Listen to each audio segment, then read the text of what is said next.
শেখ হাসিনার পতনের পর হামলার আশঙ্কায় পালিয়েছেন খুলনা সিটি কর্পোরেশনের বেশিরভাগ ওয়ার্ড কাউন্সিলর। আত্মগোপন করেছেন কেসিসির বেশিরভাগ ঠিকাদারও।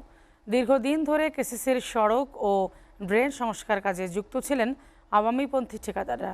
জানা গেছে 202 কোটি টাকা ব্যয়ে ড্রেন নির্মাণের 57টি কাজ, 115 কোটি টাকার সড়ক সংস্কারের 70টি কাজ চলমান ছিল।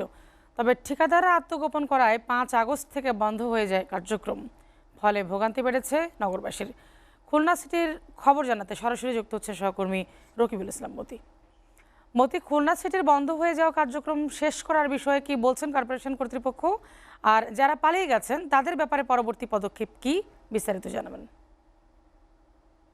আপনি যেমনটি বলছিলেন, আসলে 5 তারিখের পর থেকে কিন্তু খুলনা সিটি কর্পোরেশনের প্রেক্ষাপট অনেকটাই চেঞ্জ হয়ে গেছে এবং যারা ক্ষমতাশীল যারা ছিলেন সিটি মেয়র সহ তার যে কাউন্সিলররা এবং তার পন্থী যারা যারা ঠিকাদার ছিলেন এবং এই ঠিকাদার গুলোও কিন্তু তাদের গা ঢাকা দিয়েছে। তাদের অনেক যারা প্রভাবশালী ছিল তাদেরকে এখন আমরা দেখতে পাচ্ছি না। অধিকাংশ কাজই ছিল সিটি মেয়রের।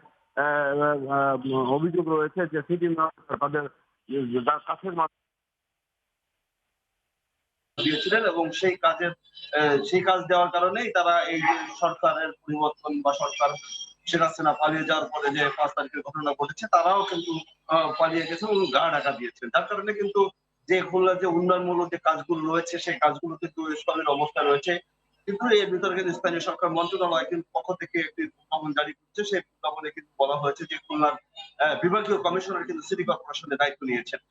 তিনি দায়িত্ব নেওয়ার পরে তিনি বলেছেন যে খুলনা যে উন্নয়নমূলক যে কাজগুলো রয়েছে সেই কাজগুলো যারা আওয়ামীপন্থী যারা নেতারা ছিলেন, যারা কাজ করছিলেন, যারা বেশি টাকার কাজ করছিলেন, সেই কাজগুলো কিন্তু নিয়ে নতুন করে ভাবা শুরু করেছেন এবং যেগুলো ছোট ছোট কাজ ছিল যে কাজগুলো সাধারণত করতে পারবে সেই কাজগুলো কিন্তু এখন অধিকাংশ কাজ কিন্তু সেই কাজগুলো অন্য মানুষকে দিয়ে অন্য মানুষকে দিয়ে কাজ করানোর জন্য একটা উদ্যোগ নিয়েছে বিভাগীয় কমিশনার।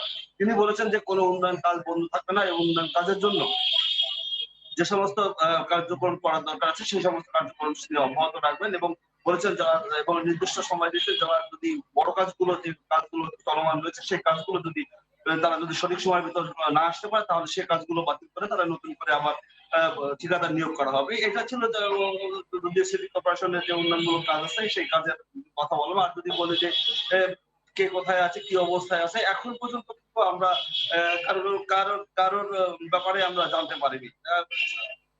জানার জন্য আমার সাথে যোগাযোগ করেও আমরা আসলে কোনো সঠিক উত্তর পাচ্ছি না এখন পর্যন্ত। এই ছিল আমার কাছে খুলনা থেকে সর্বশেষ সংবাদ।